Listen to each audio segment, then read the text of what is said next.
The city and county festivals of Ohio honor everything from pumpkins to Pinot Noir.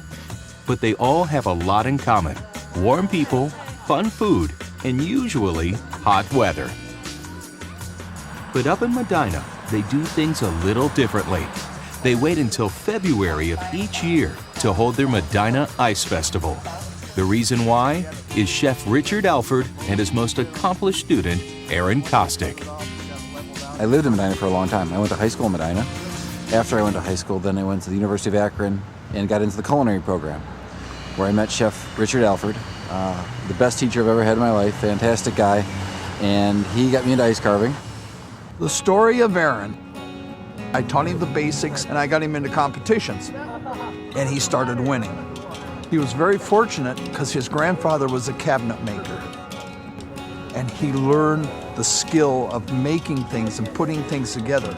So in the beginning, his strength was structure. He could put stuff together. He's been, I don't know how many times national champions, world champion, champion this, champion that, and now he is my mentor. The competition here started 15 years ago. A local businessman came from Michigan, where they had a competition similar to this, and he wanted to bring it to here. So we decided to put on an ice festival, and it's grown throughout the years.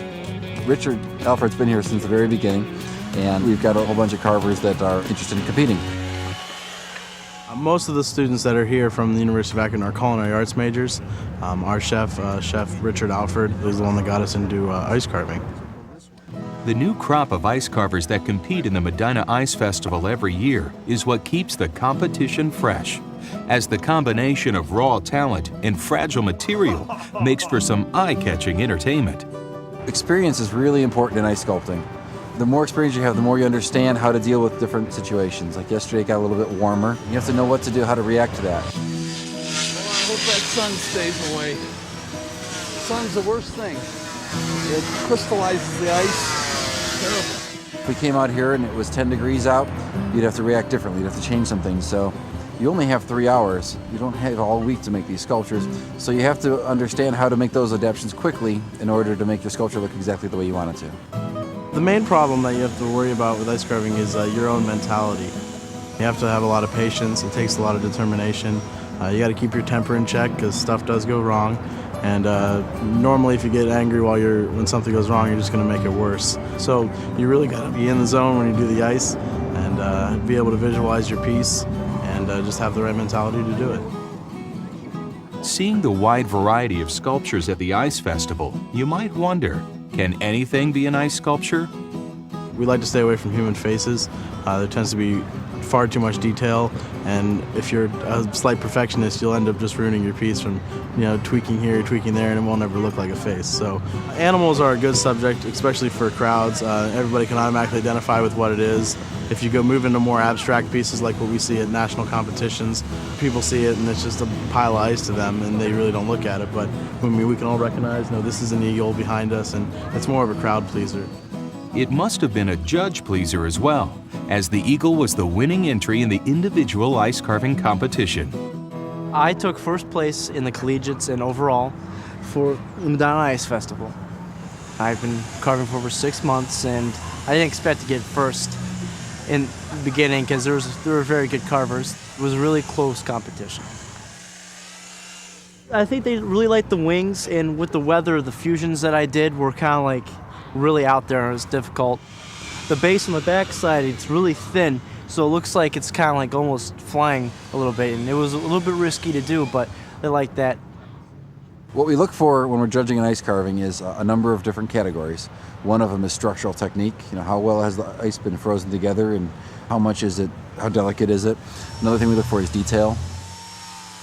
We look for the finished appearance on the sculpture and the textures. The cleanliness, is there snow and stuff still on it from the carving process, and design and creativity as well.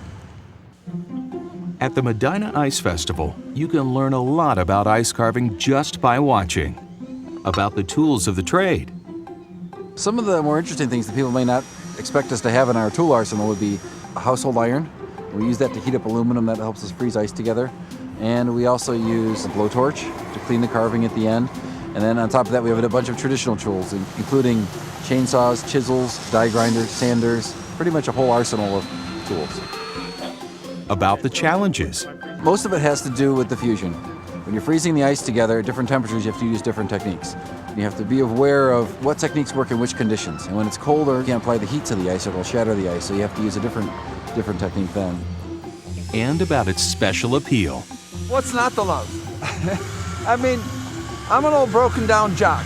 I can't play baseball, football, or everything else, but this sport I can do. And then just the quality of the people that I have who want ice carve, like Aaron and Greg and Tony here, and they make it worthwhile. They really do. Then it's an immediate art form. Stone, I'd sit here and this would take me a week to do this wing, or I can do this wing in 10 minutes. And it's beautiful, and people love it. And I'm halfway good at it, and that helps.